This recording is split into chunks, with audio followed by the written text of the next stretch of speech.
अगर आप बंगाल में पंचायत चुनाव की खबर देख नहीं पाए हैं तो यकीन मानिए ये जो राहुल गांधी की मोहब्बत की दुकान है ना, वो सफल हो गई है। जानते हैं क्यों? क्योंकि राहुल गांधी की फेवरेट फाइटर ममता बनर्जी, उनकी सरकार, उनकी पार्टी और राज्य का चुनाव आयोग जिस सेंट्रल फोर्सेस का विरोध करते हुए सुप्रीम कोर्ट तक पहुंच गई थी, बाद में पता चला कि उस सेंट्रल फोर्सेस का राज्य में जब चुनाव हुआ तो उसका सही इस्तेमाल ही नहीं हुआ दोस्तों। आप देख लीजिए रिपोर्ट। और उसके बाद जब हिंसा हो गई, कई लोग मारे गए, तो उसी तृणमूल कांग्रेस ने सारा ठीकरा केंद्रीय बलों पर फोड़ दिया। बड़ी दिलचस्प कहानी आ रही है दोस्तों, और बड़ा खतरनाक भी है, क्योंकि बंगाल में जितने लोग मारे गए हैं उसमें सबसे अधिक संख्या तृणमूल कांग्रेस और कांग्रेस की है, और उसमें भी मरने वालों में सबसे अधिक मुस्लिम हैं। लेकिन इस कहानी को आप ठीक से समझ पाएं, पहले मैं आपको जरा लोकतंत्र वाला खेल दिखाता हूं। सबसे पहले राहुल जी की ही बात करनी पड़ेगी। राहुल जी, जरा कोई डायलॉग सुनाइए ना। लोकतंत्र आज हिंदुस्तान में नहीं है, खत्म हो गया है। Democracy is now a memory in India. लेकिन ये क्या राहुल जी, आपके जो सबसे बड़े नेता हैं लोकसभा में भी और बंगाल में, अधीर रंजन चौधरी, वो जो बंगाल के बारे में बोल रहे हैं वो आपने सुना कि नहीं? चुनाव में आम लोग भाग लेने ना पाए, आम लोग अगर चुनाव में हिस्सा लेने में नाकामयाब रहे तो जमहूरियत की कोई मायने नहीं रहती, जनतंत्र का, ये लोकतंत्र का कोई मायने नहीं रहती। खैर छोड़िए, क्योंकि राहुल गांधी की जो मोहब्बत की दुकान है वो तो कहीं और सज रही थी। वहीं सारी टीम, वहीं सारे कैमरामैन लगे हुए थे। लेकिन अब मैं केजरीवाल जी पर आता हूं। केजरीवाल जी, लोकतंत्र वाला आप भी कोई डायलॉग सुनाएंगे क्या? दोस्तों, देश के अंदर अब जनतंत्र खत्म हो रहा है, इसी को तानाशाही कहते हैं। लेकिन जानते हैं, जैसे ही बंगाल की बात आती है इनकी जुबान एकदम से बदल जाती है। मैं आज भी ममता जी को अपनी बड़ी बहन मानता हूं, आज भी मैं टीएमसी की इज्जत करता हूं, उन्हें बधाई देता हूं जिस तरह से उन्होंने शानदार चुनाव लड़ा वेस्ट बंगाल में। चलिए अब अखिलेश यादव से कोई लोकतंत्र वाला डायलॉग सुन लेते हैं। कैसे प्रधानमंत्री हैं जिन्होंने पूरा का पूरा डेमोक्रेसी को खत्म कर दिया? मुझे तो लगा दोस्तों कि बंगाल में जो हिंसा हो रही है या होती रही है उसके बारे में शायद ये बोलते होंगे, लेकिन बाद में पता चला कि ये तो ममता बनर्जी के पूरे साथ निकले। जो ऐतिहासिक लड़ाई आपने लड़ी बंगाल में, मैं आपके साथ साथ बंगाल की जनता को बधाई देता हूं। वैसे लोकतंत्र वाला तेजस्वी यादव का भी डायलॉग सुनना जरूरी है। ऑपोजिशन ना हो इसका मतलब ऑपोजिशन नहीं तो लोकतंत्र नहीं। जो लोकतंत्र की जननी जो बिहार है, वहां आप चैलेंज देते हैं खत्म करने की, तो ये नहीं हो सकता। लेकिन ममता दीदी की बात हो तो ये जनाब एकदम से पलट जाते हैं। हमारा जो ताकत है, जो बल है, वो पूरी ताकत हम ममता जी को जिताने में लगाएं। अब उद्धव ठाकरे को क्यों छोड़ें? इनका भी लोकतंत्र वाला डायलॉग सुन लीजिए। अब अपने देश में तानाशाही की शुरुआत हो गई है, ऐसा ऐलान अपने प्रधानमंत्री कर दे तो ज्यादा अच्छा रहेगा, क्योंकि अब प्रजातंत्र तो देश में रहा नहीं। लेकिन जानते हैं, ममता दीदी की बात हो तो इन्हें बंगाल चुनाव में होने वाली हिंसा नजर नहीं आती, बल्कि सिर्फ शेरनी की करनी दिखती है। और हाँ, यशवंत सिन्हा को तो आप नहीं भूले होंगे, उनको सत्ता की मलाई नहीं मिलती है तो लोकतंत्र खतरे में पड़ जाता है। क्या देश में जो लोकशाही है, देश में जो प्रजातंत्र है, वो भयानक खतरे में है। लेकिन ममता दीदी में इनको एक फाइटर नजर आता है। She is fighting her battle, she is fighting the battle of Bengal, but she is also fighting for the nation. लेकिन जानते हैं दोस्तों, 23 जून को पटना की बैठक के बाद बंगाल में इन्होंने पंचायत चुनाव के दौरान जो मोहब्बत की दुकान लगाई, उसमें सिर्फ इस मतदान के दौरान और बाद में मरने वालों की संख्या बढ़कर 20 तक जा पहुंची। हालांकि आंकड़े लगातार बदल रहे हैं, लेकिन इन आंकड़ों में भी एक जबरदस्त खोजबीन है। अगर तथ्यों को आप दिखाएंगे, मैं अभी आपको दिखाऊंगा कि किस प्रकार से तृणमूल कांग्रेस अपने ही खेल में फंस गई है। एक ऐसा खेल जिसमें चुनाव आयोग जो राज्य का है वो भी काम नहीं आ पाया, स्थानीय पुलिस भी काम नहीं आ पाई। आज के वीडियो में दोस्तों इसी को डिकोड करूंगा। साथियों नमस्कार, मैं हरिश्चंद्र बर्णवाल। बंगाल में पंचायत चुनाव के दौरान बहुत बड़ा खेला हो गया है उन लोगों के साथ जो लोकतंत्र का नैरेटिव बनाने का काम करते हैं। पहले मैं आपको कुछ खबरें दिखा देता हूं दोस्तों, आप देखिए। बंगाल पंचायत चुनाव, अधीर ने हिंसक चुनाव जीतने के लिए ममता को बधाई दी। देख रहे हैं ना, हिंसक चुनाव, लोकतंत्र खत्म कैसे हो रहा है और लोग बता रहे हैं, ये समझने का प्रयास कीजिए। ये देखिए, बंगाल हिंसा के बहाने ममता बनर्जी पर बरसे अधीर रंजन ने कहा, ये दिल्ली में साधु और बंगाल में शैतान हैं। अधीर रंजन चौधरी कह रहे हैं। कौन है जानते हैं? ये कोई छोटे मोटे नेता नहीं है दोस्तों, बंगाल के ही दिग्गज नहीं है, बल्कि पूरे देश के लिए कांग्रेस के लोकसभा में ये विपक्ष के सबसे बड़े नेता हैं, नेता प्रतिपक्ष। इसलिए मैं उन्हीं का दिखा रहा हूं। ये भी देखिए, पुलिस पर सवाल खड़े कर रहे हैं, लोग मारे जा चुके, पुलिस मुख दर्शक बनी रही। और आगे देखिए, इस ट्वीट को मैं आपको दिखाता हूं, एएनआई का है। इसमें क्या कहते हैं, एक छोटा हिस्सा आपको दिखा रहा हूं। सीएम ममता बनर्जी अभी कहीं नहीं दिखेंगी। ये चूंकि हत्या हो रही है, बूथ लूटे जा रहे हैं, राज्य चुनाव आयोग कहीं नहीं दिखेंगे। लोकतंत्र पर खतरा वाला जो नैरेटिव है ना, बड़े ध्यान से देखिए। चुनाव से पहले, चुनाव के बाद हिंसा जारी रहती है। तृणमूल और पुलिस दोनों में कोई फर्क नहीं है। जो काम तृणमूल नहीं कर पाती है वह पुलिस कर देती है। मैं जानबूझकर आपको कांग्रेस का ही दिखा रहा हूं दोस्तों। अब आगे बढ़िए। ममता को लेकर भले ही राहुल गांधी ने चुप्पी साध रखी हो, लेकिन कांग्रेस अध्यक्ष मल्लिकार्जुन खड़गे ने भी मोर्चा खोल दिया। कहीं ये आला कमान के स्तर पर बागी तेवर तो नहीं, कहीं बंगाल के लिए ये कोई बड़ा संकेत तो नहीं। Violence I condemn because there should be a fair elections. Otherwise there will be no democracy. और बंगाल में जो भाजपा के अध्यक्ष हैं डॉक्टर सुकांत मजूमदार, उन्होंने एक बड़ी दिलचस्प जानकारी दी दोस्तों। बाकी जगह दिल ढलने के साथ ये चीजें सामने आती हैं कि वोटिंग परसेंटेज कितना बढ़ रहा है, लेकिन बंगाल में मरने वालों की गिनती बढ़ती है। आपको सिर्फ मैं कुछ चुनिंदा पॉइंट्स दिखाता हूं, फिर असली खबर पर आपको लेकर आऊंगा। हालांकि बंगाल का एक अखबार है द टेलीग्राफ, इसका डबल स्टैंडर्ड कई बार दिखा चुका हूं, लेकिन बंगाल का है और बंगाल चुनाव को लेकर आपको दिखाना जरूरी है दोस्तों। जो टेलीग्राफ उत्तर प्रदेश में शांतिपूर्ण मतदान के बाद भी सवाल खड़े कर देता है, शांतिपूर्ण मतदान के बाद, उसने बंगाल में खूनी चुनाव के बाद भी कमाल की जादूगरी कर दी।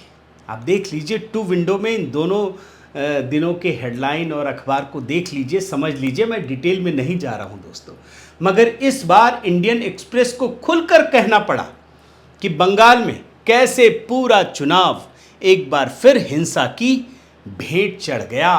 अब मैं आपको कुछ पॉइंट्स के जरिए बताना चाहता हूं कि पूरी दुनिया ने बंगाल में क्या क्या देखा। मैं आपको दिखाऊंगा नहीं, क्योंकि ये यूट्यूब का जो कम्युनिटी वायलेंस का इशू होता है उसमें ये आ जाएगा, लेकिन मैं पॉइंट के जरिए आपको बता देता हूं। 19-20 लोगों की हत्या हो गई सिर्फ मतदान वाले दिन। बैलेट बॉक्स में आग लगा दी गई, ये भी विजुअल लोगों ने देखा। बैलेट बॉक्स को तालाब और नाले में फेंक दिया गया। खुलेआम एक शख्स फायरिंग करता दिखा, खुलेआम बम फोड़े जाते रहे, सबके सामने फर्जी वोटिंग की तस्वीर आती रही। धक्का मुक्की, मारपीट के तो न जाने कितनी तस्वीरें आई दोस्तों। अब ये तस्वीर मैं आपको दिखाऊंगा नहीं, लेकिन जरा सोचिए, इन परिस्थितियों की जानकारी कोलकाता हाईकोर्ट को भी थी, और इसीलिए याद कीजिए मैंने वीडियो बनाया था कि कोलकाता हाईकोर्ट ने चुनाव आयोग को कहा कि आप संवेदनशील जगहों पर जो सेंट्रल फोर्सेस है उसको तैनात कीजिए। मगर चुनाव आयोग के साथ साथ जो ममता सरकार है वो तैयार ही नहीं थी, वो तो सुप्रीम कोर्ट पहुंच गई, दोनों पहुंच गए एक साथ। और इसके बाद सुप्रीम कोर्ट को भी जब सुनवाई हो रही थी तो ये पता था कि बंगाल के हालात कैसे हैं, लेकिन ममता सरकार को पता नहीं था, राज्य के निर्वाचन आयोग को पता नहीं था। सुप्रीम कोर्ट ने दोस्तों तब भी हैरानी जताई कि राज्य निर्वाचन आयोग क्यों इतना परेशान हो रहा है। उसे इस बात से क्या फर्क पड़ता है कि सेंट्रल फोर्सेस को तैनात किया जाना है या किसी और को तैनात किया जाना है। लेकिन हुआ क्या, इतना सब कुछ होने के बाद भी राज्य का निर्वाचन आयोग हीला हवाली करता रहा, हत्याएं होती रहीं और इसके बाद हाई कोर्ट को, जो बंगाल का हाई कोर्ट है, उसे निर्वाचन आयोग को फटकार लगानी पड़ी और कहा कि 48 घंटे में सेंट्रल फोर्सेस को तैनात करो। मगर कोई फायदा नहीं हुआ, इतना सब कुछ होने के बाद भी। और आप याद रखिए, हत्याएं भी हो रही थी, हिंसा की घटनाएं भी हो रही थी, लेकिन निर्वाचन आयोग को कोई फर्क नहीं पड़ा, कोई फायदा नहीं हुआ, क्योंकि केंद्र सरकार तो दोस्तों सेंट्रल फोर्सेस भेज सकती हैं, मगर लगाना तो राज्य सरकार को है, उस निर्वाचन आयोग को है, जिसे ममता सरकार ने जिम्मेदारी सौंपी है। और इस पर भी मैं आपको एक कहानी दिखा चुका हूं कि जो निर्वाचन आयुक्त है ना, उसकी सिफारिश ममता सरकार ने भेजी है। ऐसा नहीं है कि सेंट्रल जो चुनाव आयोग है उसमें अब प्रधानमंत्री के साथ सुप्रीम कोर्ट का भी चीफ जस्टिस ऑफ इंडिया होगा, ऐसा नहीं है। इन्होंने तो अभी भेजा है और अभी इस पर कितना विवाद भी हुआ था। और देखिए, जो होना था दोस्तों वही हुआ। बीएसएफ के डीआईजी ने खुलासा कर दिया कि उन्होंने खुलकर कहा, मैं आपको भी बयान भी सुना देता हूं, कि उन्हें तो संवेदनशील पोलिंग स्टेशन की ही लिस्ट नहीं दी गई।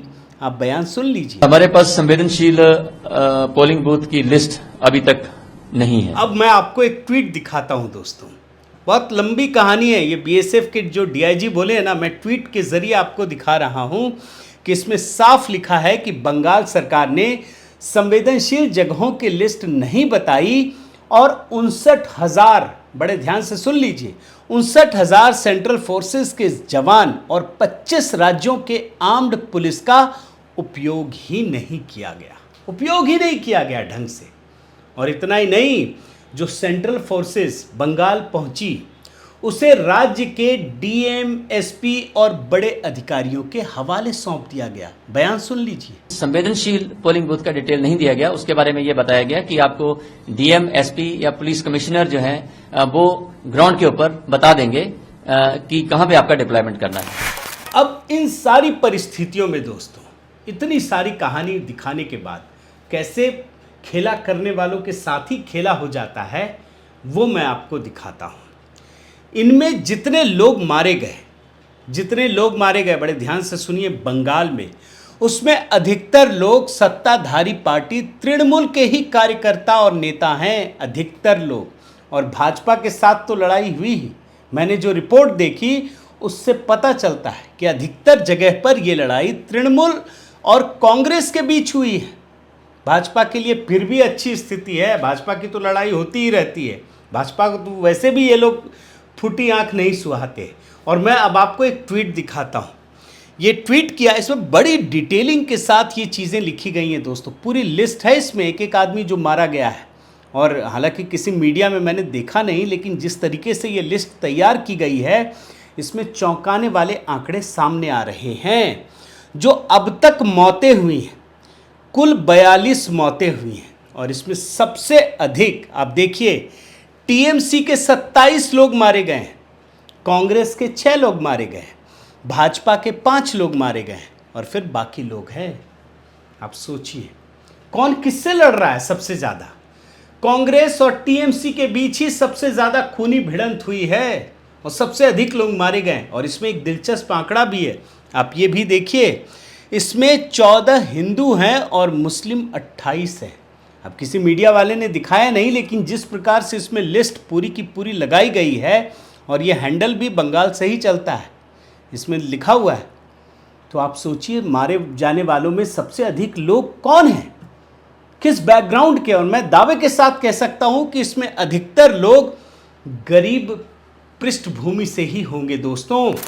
और इसीलिए दोस्तों टीएमसी को एहसास हो गया कि ये जो लड़ाई है ना, ये असली लड़ाई तो कांग्रेस से थी, और कांग्रेस में भी कहां थी, किससे थी, ये भी आपको समझ में आ रहा होगा।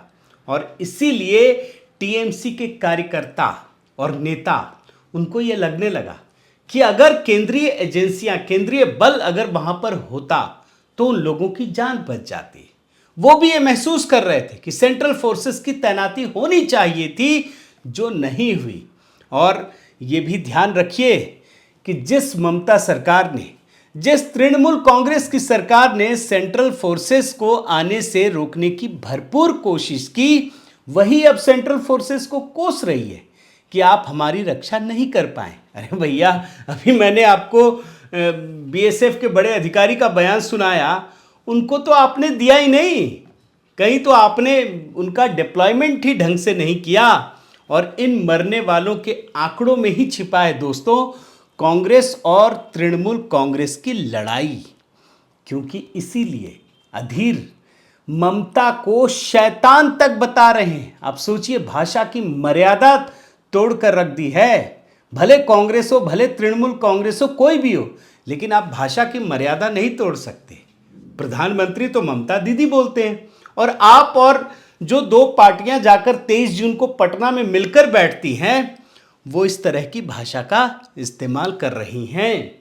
हालांकि इस मामले में दोस्तों अब मैं आपको आगे लेकर चलता हूं कि केंद्रीय गृह मंत्री ने राज्य सरकार से हिंसा की रिपोर्ट मांगी है।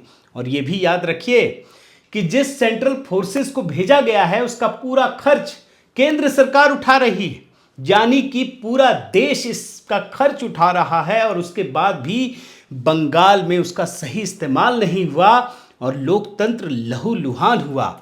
लेकिन यकीन मानिए, अभी भी पंचायत चुनाव में बहुत सारे पेंच बाकी है, क्योंकि भारतीय जनता पार्टी और कांग्रेस कोर्ट पहुंच चुकी है।